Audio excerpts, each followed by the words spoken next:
Psychological warfare, PS war, emerged as a strategic cornerstone in WWII, leveraging perception as a weapon. By 1939, nations realized that battles weren't just fought on fields but in minds. The British Ministry of Information and Nazi Propaganda Ministry pioneered systematic campaigns. Early tactics included posters, rumors, and radio broadcasts designed to fracture enemy morale. This marked a shift from brute force to calculated influence, setting the stage for a war of ideologies. Radio became the era's most potent psy-war tool. Germany's Lord Haw-Haw, William Joyce, broadcasted demoralizing messages to Allied troops, while Britain's black propaganda mimicked Nazi broadcasts to sow dissent. By 1941, over 70% of European households owned radios, amplifying reach. The US countered with Voice of America, blending news with subtle persuasion. These broadcasts proved that airwaves could be as deadly as artillery. In 1943, Britain's Operation Mincemeat fooled Nazis into diverting troops from Sicily. A corpse dressed as an officer, carrying fake invasion plans, washed ashore in Spain. German intelligence took the bait, proving fabricated intelligence could alter battles. This ruse, costing merely £200, saved thousands of lives. It underscored Psy-War's golden rule: the best lies blend truth with imagination. The U.S. 23rd Headquarters Special Troops, 1,100 artists and engineers, staged dummy tanks, airfields, and even sound effects to mislead Nazis in 1944. Their inflatable decoys drew enemy fire away from real units during D-Day.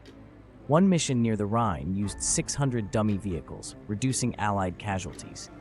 This unit's creativity redefined battlefield deception, blending art with warfare.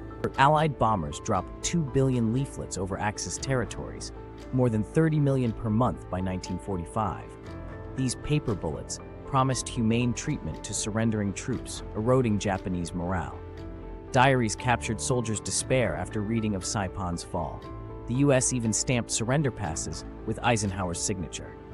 This humane approach contrasted sharply with Axis brutality. Japanese-American broadcaster Eva Toguri, forced into propaganda as Tokyo Rose, played Allied songs before hinting at defeats.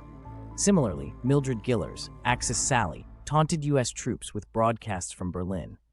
Though their impact was overstated post-war, their voices became symbols of Taiwar's intimate reach, turning nostalgia into psychological torture.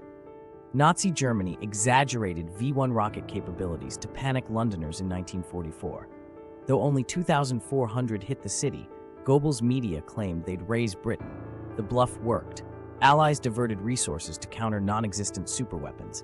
This fear campaign revealed Psy-War's power. Even empty threats could dictate enemy strategy. Propaganda films like Frank Capra's Why We Fight series united Allied publics, while Leni Riefenstahl's Triumph of the Will glorified fascism. By 1945, over 60% of U.S. cinemas screened war reels monthly. These films simplified complex geopolitics into emotional narratives, proving cinema could mobilize nations as effectively as speeches. Late in the war, Allied safe conduct passes, written in Japanese and German, guaranteed surrendering soldiers food and medical care. Over 20,000 Japanese accepted these in Okinawa alone. This tactic exploited enemy exhaustion, proving kindness could break resolve where bullets failed. It remains a benchmark for ethical war. Post-1945, WWII tactics birthed CIA and KGB disinformation campaigns. The 23rd Ghost Army's methods inspired modern military deception units.